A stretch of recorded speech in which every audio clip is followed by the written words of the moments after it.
What is a red flag for anyone who wants to learn about success?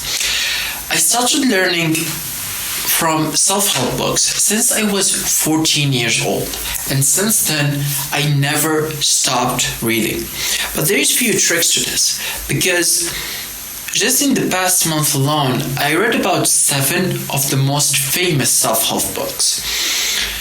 And what I want today is to give you an idea about all of these books, so whether if you want to start, you will have a great idea about where to start and what to do and what to expect, most importantly.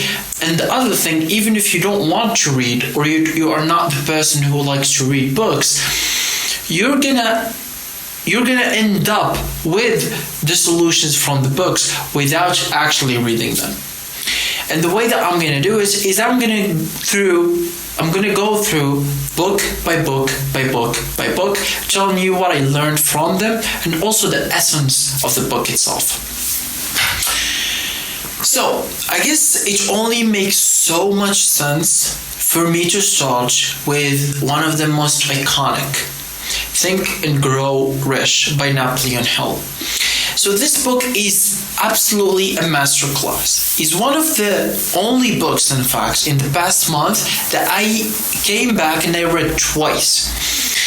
In the same month. It didn't even pass a complete month, and I decided to go back and actually to read it again because of how powerful it is. But it's not what you think it is. So this book by Napoleon Hill, even that it's written about 100 years ago or so, right? It's very old. It's not this new. It's not this decade or even this century. It's the last century, the other one. But it gives so much value. So to give you a brief idea about this, there is this author who is Napoleon Hill.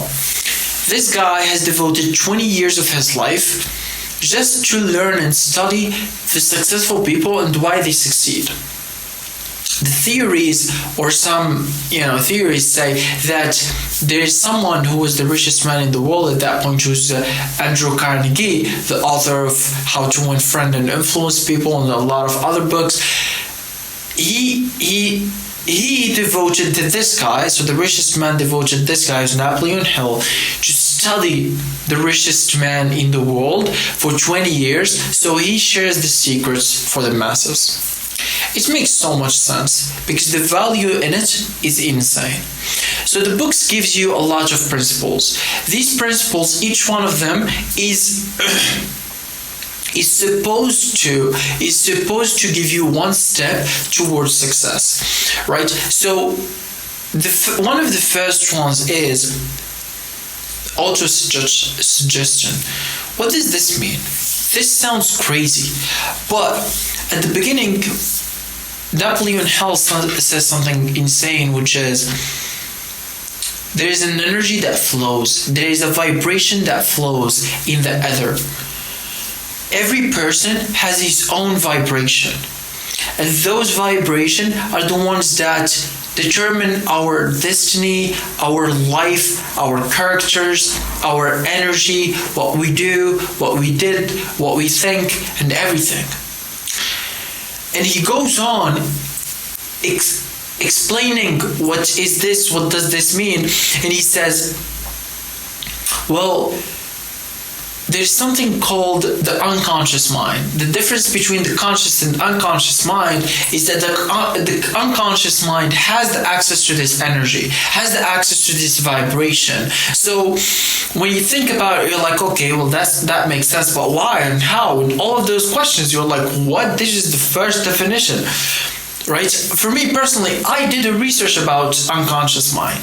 I did an entire research and I made a YouTube video about it. It's unconscious mind. That was all what I did.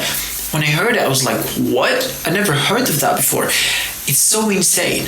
So he went on and continues explaining, and he says, the unconscious mind has the access to something called the infinite intelligence. This might sound crazy at first when you first hear it.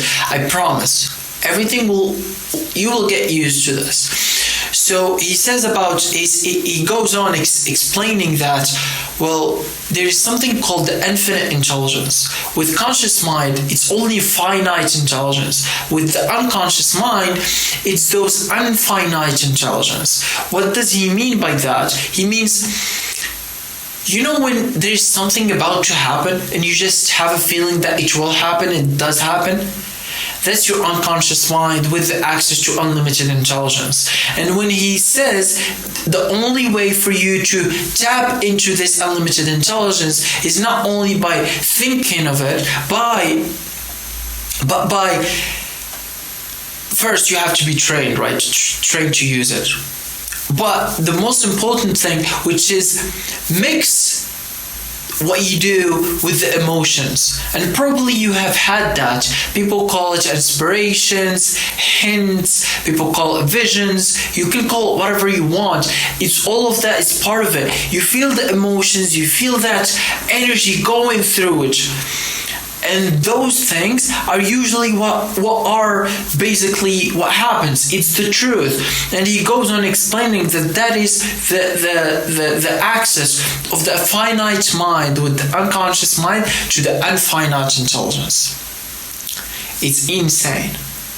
Right? And he says that your unconscious mind basically has the access to this infinite intelligence, that it is in the vibrations. But he does not stop there, my dear friends. So that was the first principle, and there's 13. There's 13 of them. The other principle that I found very fascinating, for me personally, I've always heard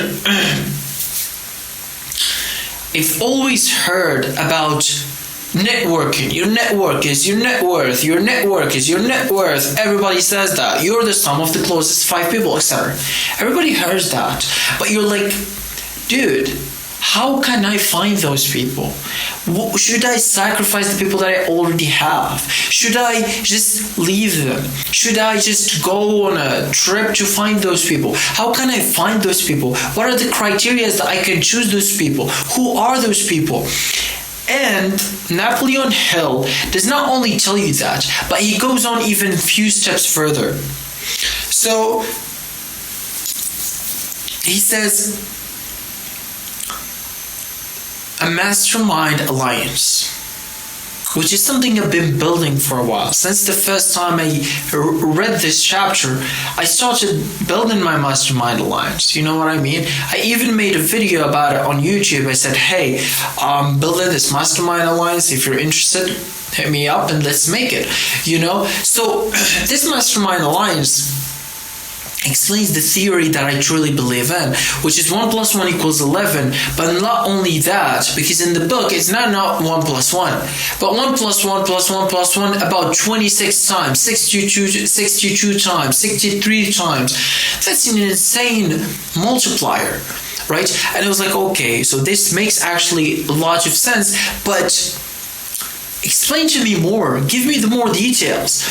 So I understood these statements. The first thing is that your knowledge, basically the knowledge in the world, is the key to success. So you cannot do anything without having the knowledge to even begin with to do it. Awesome. And then this is the good part, which is your knowledge. Even if you spend your entire life learning, you only can learn much. There's a plateau, there's a limit. But if you collaborate with other people and each one of them is learning, like that, you can access, hypothetically, the infinite intelligence. And here he does not only tell you the infinite, the hypothetically, but he gives you the actual examples. So I'm going to give you an example from my life. I tried this principle in my life. So this other day I was filming this video about like a football match, and it was networking, trying, find my guy. So that's basically what I was doing. I met this guy who's awesome. right? He's a photographer. His dad is a national photographer, and we kind of like got into this talk about content creation. He's brilliant. He's an awesome dude. But actually what interested me most is not only that he is brilliant, but it is the fact that he has the access to the knowledge that I don't have. Right? So I told him, let's make an alliance and let's meet. And that's what we did. A few days later, I hit him up and we met. And to only know that was actually correct. The amount of people, the amount of access that I got just because of that relationship is absolutely insane. And it's not as if like some crazy stuff. It's really just human nature, right? So his finite intelligence plus my finite intelligence kind of emerged when we met. And the good thing is that it lasts a little bit after. It emerged. I found that. So, if my story is not very crazy to you, Napoleon Hill has some examples. So he speaks about his mastermind alliance with about 60 people. He says that's what you need to have. You need to have a group of men where basically what you do is each one of you has a specified knowledge. What you do is share it with each other. So I have a specified knowledge in X field, you have a specified knowledge in Y field, we will exchange it. I'm going to give you my knowledge, you give me my knowledge. So we help each other, at the same time I'm helping and you're helping. Same thing with the guy that I met. I had specified knowledge in something, he had specified knowledge in other things. And that's why our relationship was so good. Because we had, each one of us had that. So we made a mastermind alliance. So mastermind alliance can at least consist of 2-3 people and above, okay? And that's why you never ever see something great built by individuals. It's always alliances, right? Even in history, like you see wars or you see whatever, it's always mastermind alliance. So there's one thing that is more interesting is the story of Henry Ford. So Henry Ford is one of the richest men that lived in the latest centuries. He is the founder of Ford. He's basically done all of that. You probably have heard of his cars. He's crazy. He's not crazy. He's done impressive stuff, and he's rich. But he's not educated. He's not a man of education. He dropped out of 6th grade, but he didn't lack education, because education is not learning in school, but in fact it's a process of learning in like changing the inner of you,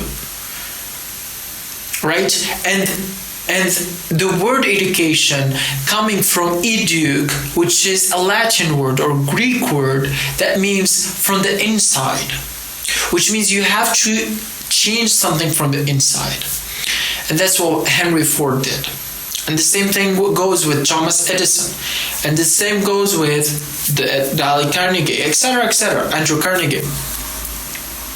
And there is a lot, right? And here Napoleon Hill always is projecting the idea of general knowledge will not get you anywhere in life, at least where you want to be. Specified knowledge, however, is what will.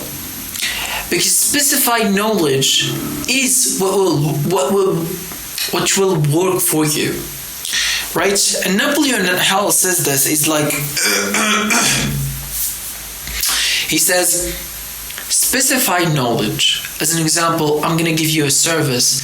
If I know only about stuff, let's say I know only about watches, and that's it. That's all what I do, watches. I need to specify thing. The more specified, the better, and the more value I have, and the more value I will give to the customer or the receiver.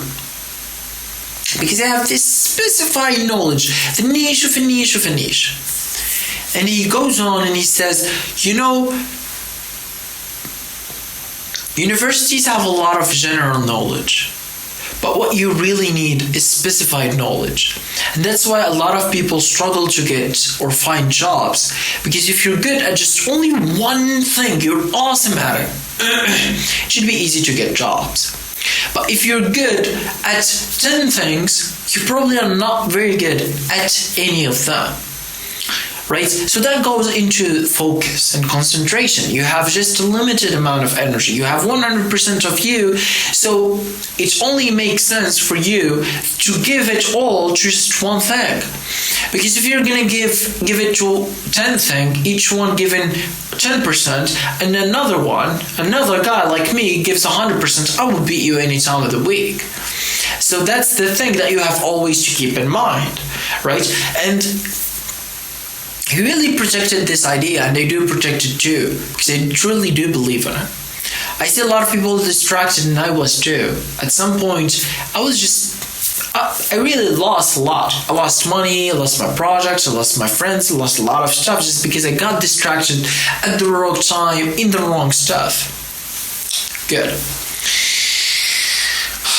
Talking about improvement and talking about money is the next chapter.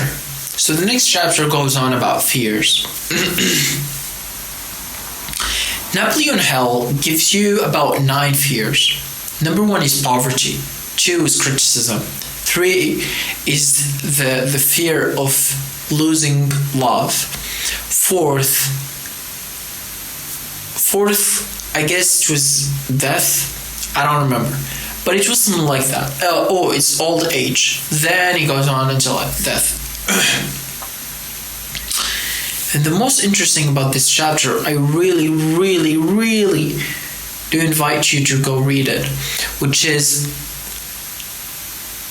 this is important, which is, he says, there's 3 killers.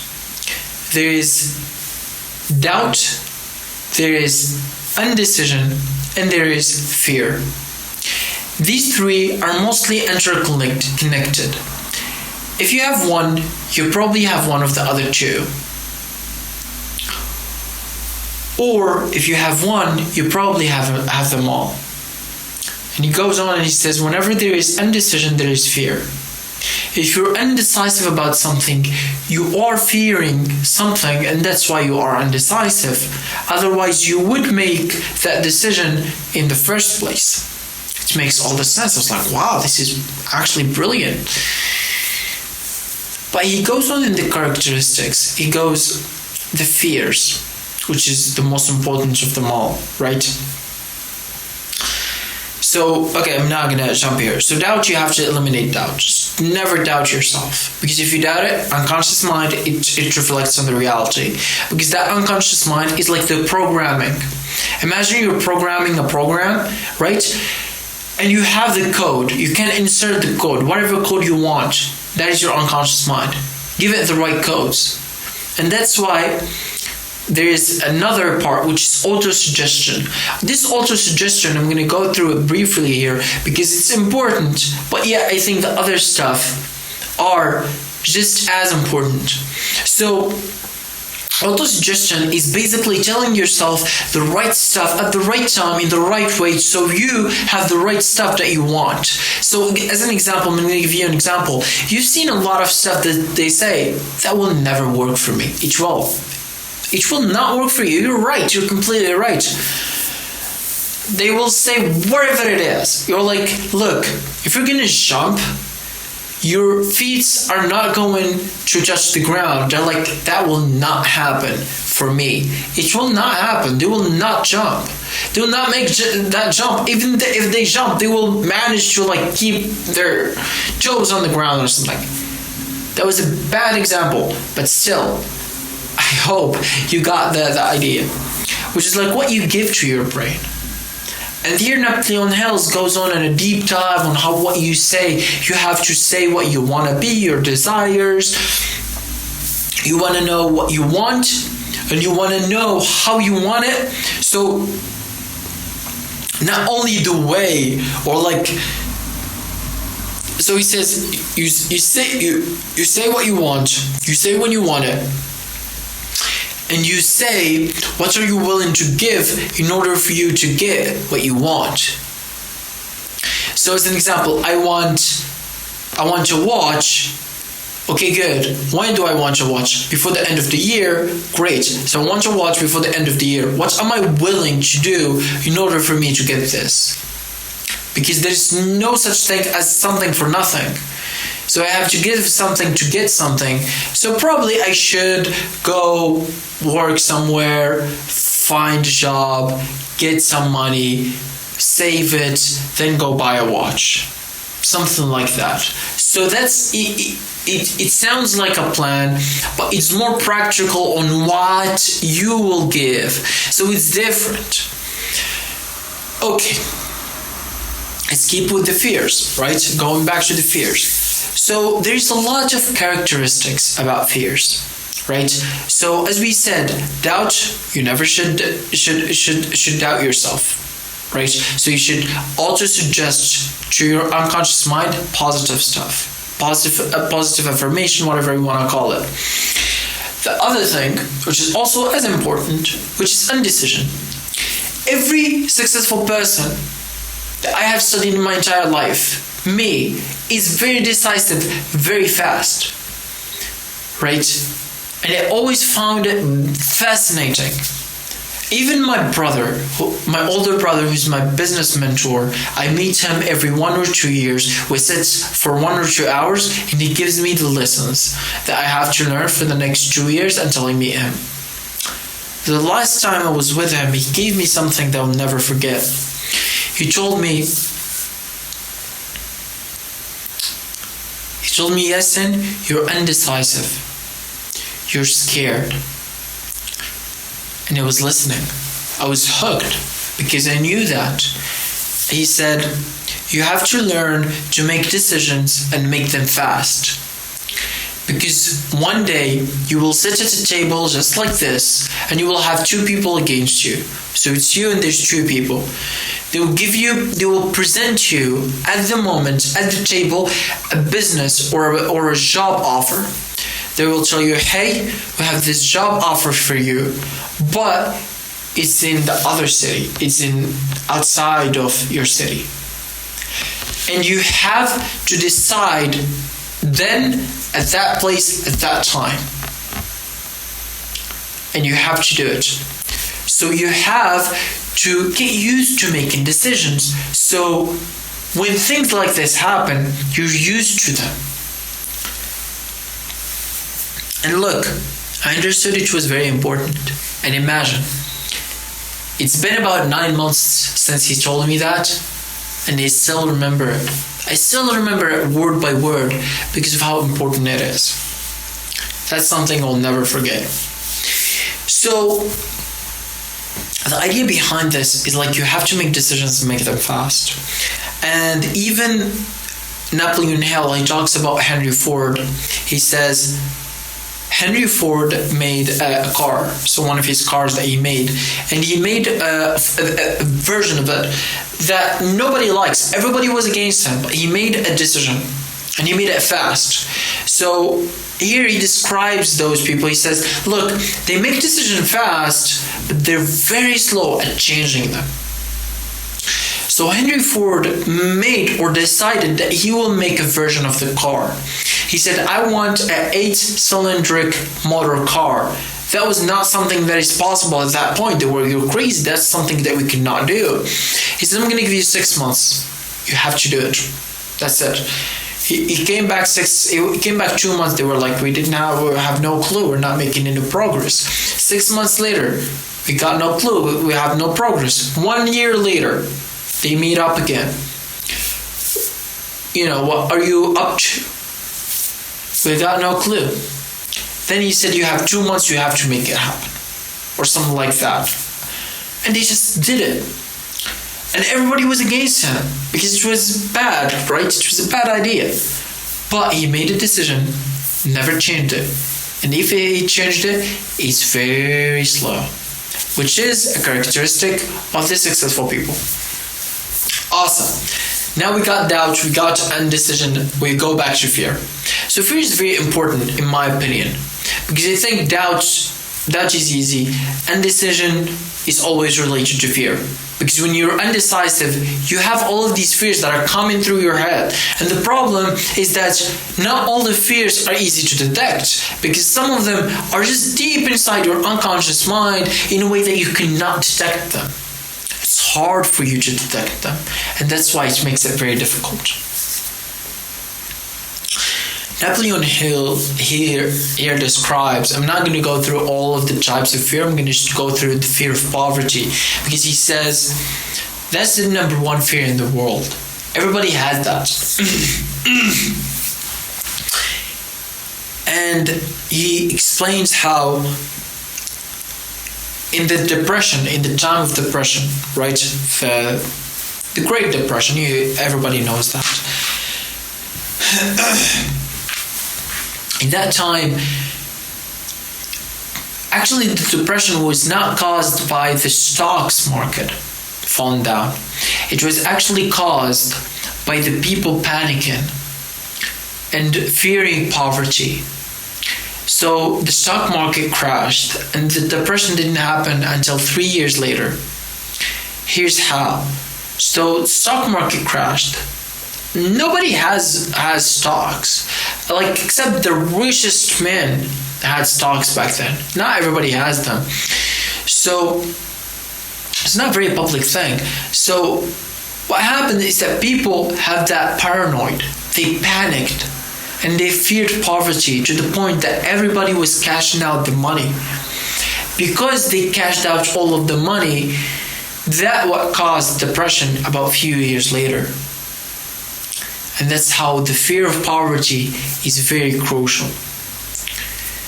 So he says about the symptoms, it's like a disease. It's crazy because I'm a nursing student. I know what happens in medical field. I know that. And the good thing why I like this book is that he gives you, just like we learn definitions in the medical terms, he gives you, and he also gives you the symptoms, he gives you the size, he gives you all of the aspects for you to have that 3D understanding of the subjects. It's awesome. So he explains what are all of the characteristics of the fear of poverty. Number one, he stated, is indecision. Number two is not taking care of yourself. Not taking care of how you look, not taking care of what you say, not taking accountability. He says you don't have freedom, you don't have self-reliance. And most importantly, you're not independent on yourself, on your ideas, on your thoughts. Which in my opinion is very important. And with this, look, I can go on for days. I truly love this book. I told you, I read it twice in a month. That's how good it is. But because we have some books, other books that are equally great, some of them might be greater for you. One of them, I know you will like it. So, we talked about all of the psychological aspects, so it makes all the sense for us to talk about persuasion as well. How to persuade people. I know a lot of people want to become salesmen and sales managers, business owners, stuff like that. So part of it is sales, doing sales. You have to sell people what you want. You have to sell people the dream. You have to sell people the product. You have to sell people whatever it is. So selling is all about persuasion, and that is the second book. It's called Persuasion. So this book is like 40 pages. It's not a lot. I read it like half an hour, 2 hours. I don't know. It was very fast. So this book basically what tells you is that there's a lot of stuff that goes into persuading someone. And he says, look, in your house, your voice is not the higher voice. you probably are neglected. What you think doesn't matter for a lot of people and you hate it. Right? You want to become the person who has that persuading energy and power that you can persuade others of what you want so you get it. You know, if there's a decision, it will be yours. You make the decision and not only others making it for you. And he goes on. It's like there's a lot of application of persuasions in life. And he starts speaking. He's like, people only buy from people that they like. So you have to be a nice person, a likable person. People that like you. If they like you, it's more likely to be persuaded by you than if they don't like you in the first place. They probably will not be persuaded by you, despite of what you say, despite of what you think, despite of the idea, despite of your product. The second thing is you have to give reasons, right? And there is this famous experiment that Harvard did, which is when standing in a line, if you want to pass the line, just don't stand. Your chances will increase by 80% if you just gave a reason, or without giving a reason, just asking for it. Just you're like, can I please just move down the line? That will increase your possibility high. It's like 60%. 80% if you give a reason. It's like, I have to go to class right now. If you can just, like move on the line, and they'll be like, sure. This is Harvard study. This is a famous one too. So basically what you get from this is give reasons. Always give your reason before you ask. So it's like, instead of saying, can you please give me this? No, so it's like, look, I've been doing this, I have this problem, I want to fix it, and I really think, can you actually help me? What are the chances of you actually helping me doing this? Or you giving me this, or this, etc. You can insert whatever you want. That's persuasion. And because I want to give an example from my life. So there's one day that I lived, Ryan Trahan, when he lived 1 penny for 24 hours, he did it in the United States, did it in Europe, I did it in Morocco, which is an Arabian country. I said, I'm going to do it. I was the first one in the Arabian countries, right? So I kind of like brought that idea into there, and nobody did it after me, right? So I got that, and the video was awesome, but not as awesome as my persuasion techniques in that video, right? I sold the pen with $1, but here's the trick. It's not the United States, so the value of the dollar here is 10 times more than it is in the United States. We're talking about equivalent value exchange. It's not like, how can I explain? It's not the currency exchange, it's the equivalent value exchange. So it's harder for me here to sell something, let's say with $1, than it is to sell in the US or in Europe or whatever it is, the country that has that currency. Does that make sense? I know it does make sense, right? So I'm going to give you an example so you understand this. If you live in the US or you live in Europe, and you have that paycheck and it remains the same, and you go to Cape Town, right? In the past, right now they say it's expensive, and you go to Cape Town. Why a lot of people do that? Go to Bali, go to Cape Town, go to Thailand, etc. Because you will live like a king with the paycheck that you had in those countries. You will live 10 times, probably like 10 times, 20 times, 30 times better life with the same money. Because the currency, the economic levels changes. Hope you understand. Okay, so we did it in Morocco. And I persuaded everyone. Like I sold, imagine the first one, I was like, I gave him an argument. I was like, here's my reason. Can you please buy this pen with 10 times the actual price of it? I was like, sure. I was shocked. Everybody told me that is not possible here in Morocco. That is not possible here because the currency is crazy. Like people will not give you that much money. I was like, what? And he did it. And he did it. Everybody was like, yeah, sure, you did it. You know what I mean? And years later, I'm like, why? How? What is the thing that got me to persuade those people? I want that technique in my life. And I think the most important is being a likable person, right? So people buy from people that they like, right? So whether that being how you look is very important. Very important how you look. Your look is very important. That's why Donald Trump takes care of how he looks, right? His wife is a model, and more than that, he says like you can search for it. His butler said that he never allows people that wears loosey clothing. You just don't do that with Trump. You know what I mean? So that's why Donald Trump is powerful. Okay, I'm not going to say that's why, as if that's the only reason, but it's one of the reasons.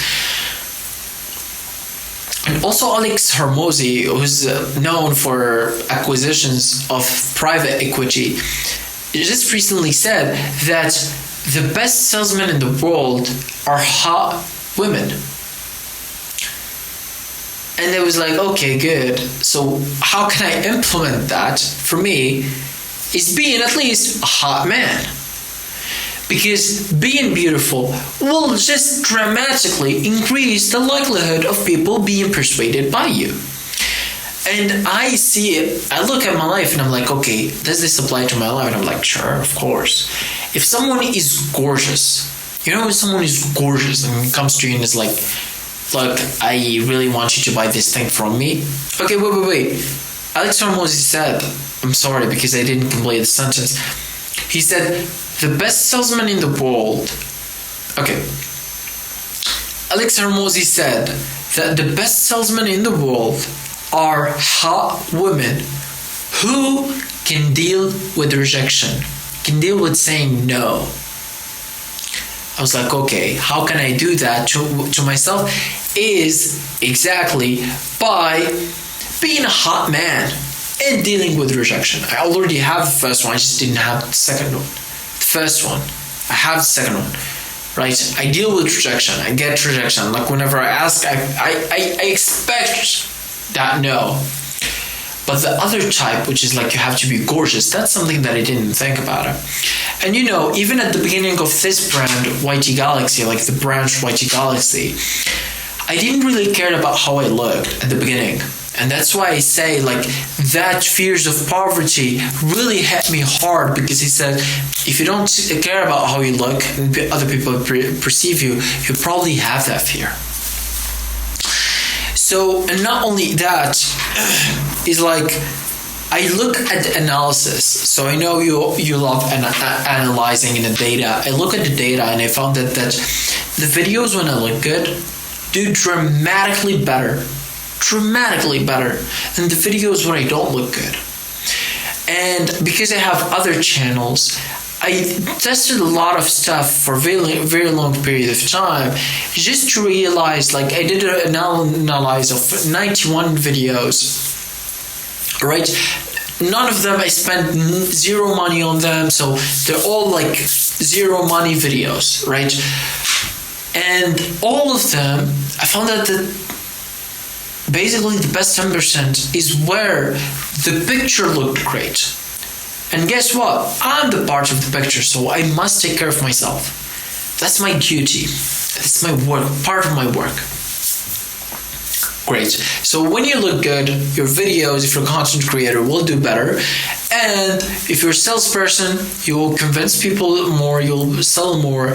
And also another thing, which is people like you, and you not like you as if you want people to like you, but they will be persuaded by you. And you need that. It's like in work. You want to have a vacation. You have to go to do this thing. You have to go out. You have to do, you're like, I'm sorry. You know, you come out, you come late. You're like, I can persuade anyone I want. And that's a superpower. But also it's like you have to be good looking, but also you have to be good at dealing with saying no. And rejections and objections and obstacles. You know what I mean? So that's more of a sales process. So I'm trying to speak about sales. I'm trying to speak about everyone, so everyone can kind of like get the benefit and the meat of this. So this is very important, and that's why I love reading books. So I'm gonna finish here with the best book, I think. A book, when I first read it, I was like, this is no way I will read this, because I felt like it was fiction. And fiction stays fiction. We read self-help books. That's what we do. We want something practical. By practice, we do it in real life. At the beginning, there was like this world, they were setting the world. I was like, this is not for me, dude. You know what I mean? But I gave it another chance the next day. I was like, you know what? I have to give it another chance. And dude, it was a crazy book. The book is called The Richest Man in Babylon. And it speaks how there is this rich man, the richest man in Babylon, and how he got to the riches. And he was small. He was like very young and small. He went to a very rich man, and he asked for advice. You know, so he was dealing with him and stuff like that. And every year that man came and he gave him one advice. He asked him about what he did the prior year. Then he gives him like what he has to do the next year. And the book goes on about how he made them, and also how other people made their money. So this feels fictional, but you know it's inspired, it's real. It's just the names are different. At least that's how I see it. I see everything there as real, as pretty real. But there is some metaphors, there is some replacement, the names are different, stuff like that. And being honest, the reason why I'm not going to go through the entirety of this book, because it's so big, but not only that, because it's similar to the first book. You see what you have seen in the first book, the Think and Grow Rich? This is another one. It has some similarity. The difference between them is this will show you how to become free. This will show you the difference between a slave and a master, between slave and a free man. This will show you like the secrets of the unconscious and infinite intelligence. Unlimited intelligence, free man. This is like the biggest thing you can get. What are most common? Mastermind Alliance. But awesome books. So not just to give you like a cliffhanger, I'm not a gatekeeper. I'm going to give you an idea about the richest man in Babylon. So what's the one thing that I learned from the richest man in Babylon that I think everybody on earth should learn?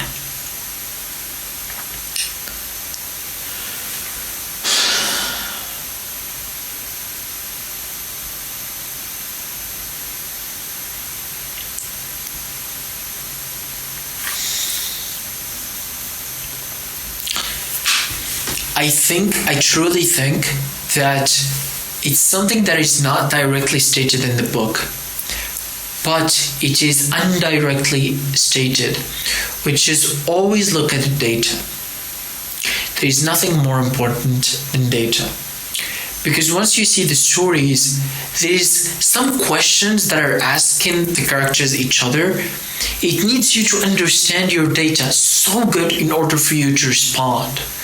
If those people didn't know the data, as if how much you earned every month of the year, how much you saved, how much this, how much that, where you have spent it, those data and that tracking is literally what made them in the beginning answer those questions, of which will give them another, they will get another questions in order for them to go to look for the answers of those new questions, that's what will unlock what they want. It all begins with data. That's really all what I think about. If you like this video, please hit the subscribe button. I'm building a community here of Mastermind Alliance. We all are together.